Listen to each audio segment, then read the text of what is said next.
Hello दोस्तों, structure classes में आपका फिर से स्वागत है। तो गाइस, आज के एग्जाम गाइड एनालिसिस का अपना पहला क्वेश्चन है। वेबर झूम खेती किस जनजाति में प्रचलित है? तो गाइस, एक खेती होती है झूम खेती, स्थानांतरित खेती, जिसे कर्तन दहन खेती के भी नाम से जाना जाता है, स्ट्रल बर्निंग खेती। दोस्तों, इसको विभिन्न राज्यों में भिन्न भिन्न नामों से जाना जाता है, जिसमें एक नाम है बेवर। बेवर है वो किस जनजाति में प्रचलित है? तो ये है बेगा में। बेगा एक ट्राइब है, वहां पर प्रचलित बेवर झूम खेती का नाम है। यहाँ पर अपन चर्चा करते हैं झूम खेती के बारे में। तो गाइस, झूम खेती होती है जिसे स्थानांतरित कृषि साथ ही स्टर्लिंग बर्निंग के नाम से भी जानते हैं। ये एक प्रकार की आदिम प्रकार की कृषि होती है। किस टाइप की होती है? आदिम प्रकार की ये कृषि होती है। इसमें क्या किया जाता है? पहले गाय, जैसे कोई जंगल होता है, जंगली इलाका होता है, या कोई जहाँ पर बहुत सारे पेड़ पौधे हैं, उन पेड़ों को काटा जाता है और फिर उस क्षेत्र में जो भी घास वगैरह, जो छोटे छोटे पेड़ पौधे बच जाते हैं, उनको जलाया जाता है। और पुरानी जो भी भूमि है, पुरानी उपकरणों के माध्यम से वहां पर खेती की जाती है। मतलब जो जो क्षेत्र है उसको जो जलाया जाता है, वहां से जो राख बनती है, राख होती है, वो उर्वरकता का काम करती है।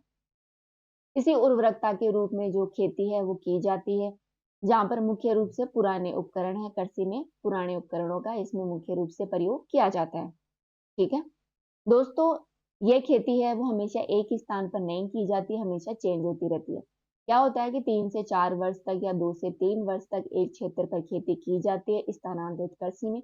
लेकिन धीरे धीरे जो राख बनी थी, जो उर्वरकता का काम कर रही थी, वो धीरे धीरे कम होने लगती है और उसकी जो उर्वरकता शक्ति है वो कम होती है, जिसके कारण उत्पादकता कम होती है। जिसके कारण ये विभिन्न उस स्थान को छोड़कर, कोई भी ट्राइब होती है जहां पर ये कृषि स्टार्ट करती है, उसको छोड़कर अन्य स्थान पर वो लोग स्थानांतरित हो जाते हैं, जिसके कारण इसे स्थानांतरित कृषि का नाम भी दिया गया है। इसमें स्लेश एंड बर्ड फार्मिंग के नाम से भी इसे जाना जाता है। दोस्तों, इस कृषि को विभिन्न नामों से जाना जाता है। अपन यहाँ पर देखेंगे, विश्व में मिल्पा कहते हैं मेक्सिको और मध्य अमेरिका में, कोनू को वेनेजुएला में, रोका है वो ब्राजील में, केना श्रीलंका में, टोंगिया, यहाँ पर टोंगिया है म्यांमार में, हुआ जावा में, मसोले मध्य अफ्रीका में, केजिन फिलीपींस में, लदांग मलेशिया और इंडोनेशिया। तथा ध्यान रखना, रे है वो वियतनाम में इसके नाम से जानी जाती है। स्थानांतरित कृषि को वियतनाम में रे कहा जाता है। ये पूछ लिया जाता है एग्जाम में कि जैसे कि रोका है वो स्थानांतरित कृषि का नाम है, कौन से देश में प्रचलित है यह नाम? ये नाम है वो ब्राजील में है। वही भारत में बात करें तो भारत के जो विभिन्न राज्य हैं वहां पर भी स्थानांतरित कृषि को अलग अलग नामों से जाना जाता है। जैसे कि झूम झूम है वो उत्तरी पूर्वी राज्य हो गए, जैसे कि असम, मेघालय, मिजोरम। इन 3 राज्यों में झूम के नाम से जानते हैं। वही पामलू है वो मणिपुर में जो इस खेती को किया जाता है उसको कहते हैं। वही छत्तीसगढ़ का बस्तर जिला है और अंडमान निकोबार द्वीप समूह में इस खेती को दीपा के नाम से जानते हैं। वही वेबर ओढ़ैया है वो मध्य प्रदेश में जानते हैं। पोंडू पोंडा आंध्र प्रदेश में, कुमारी पश्चिमी घाट में, पावाडाबी, कोमरान या फिर बरोगा है वो उड़ीसा में कहते हैं। वहीं अपने दक्षिण पूर्वी राजस्थान में इसे वालरे या वाल्टेर के नाम से जानते हैं। हिल है वो हिमाचल प्रदेश में कहते हैं। कुरुआ है वो झारखंड में कहा जाता है। ठीक है, ये भी पूछ लिया जाता है, जैसे कि आपको एक क्वेश्चन दे देंगे एबीसी। एबीसी यहाँ पर ये जो खेती ए और बी हो गया, यहाँ पर खेती के नाम दे देंगे, जैसे कि दीपा, कुमारी, रे, और यहाँ पर क्षेत्रों के नाम दे देंगे, कौन से क्षेत्र में किस नाम से जाना जाता है, और मेल करवा लेंगे, मिलाप करवा लेंगे, इनका आपस में मिलान कीजिए। ऐसे क्वेश्चन पूछ लिए जाते हैं। नेक्स्ट क्वेश्चन है अपना, थोड़ी आगे इस खेती के बारे में जाने, इसके विस्तार के बारे में। तो यह खेती मुख्य रूप से अफ्रीका, दक्षिणी और मध्य अमेरिका, दक्षिणी पूर्वी एशिया और जो अमेजन बेसिन है दक्षिण अमेरिका का, वहां के वनों में मुख्य रूप से ये की जाती है। ये खेती है वो आदिम जाति के लोगों के द्वारा की जाती है। ठीक है, आदिम प्रकार की खेती है, जो कि आदिम जो ट्राइब होते हैं उनके द्वारा मुख्य रूप से ये खेती की जाती है। ठीक है, इसमें वनस्पति को जला देते हैं, जो कि राख की परत बनती है, जो कि उर्वरक का कार्य करती है। दोस्तों, यहाँ पर जो खेत बोए जाते हैं वो छोटे छोटे होते हैं। ध्यान रखना, छोटे छोटे खेत होते हैं, बड़े खेत नहीं होते, क्योंकि अपन एक समय में बहुत ही कम क्षेत्र को जलाकर खेती के रूप में उपयोग कर सकते हैं। इसमें मुख्य रूप से पुराने औजारों का प्रयोग किया जाता है, जैसे कि लकड़ी, कुदाल, फावड़े आदि।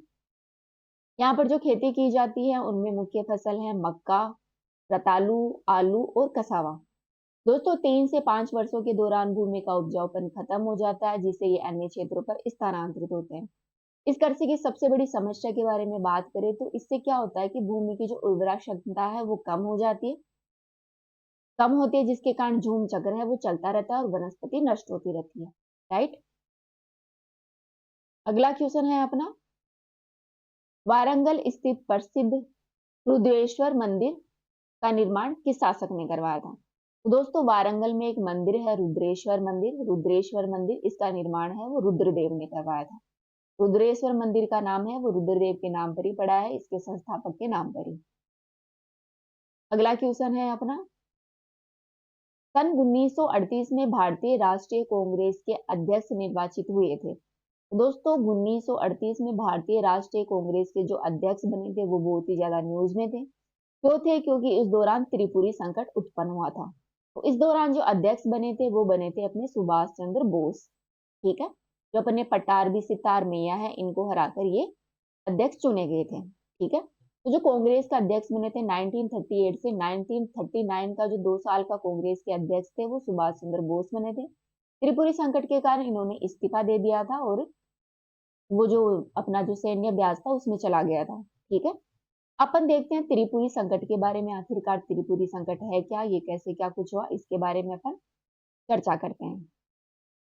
ठीक है,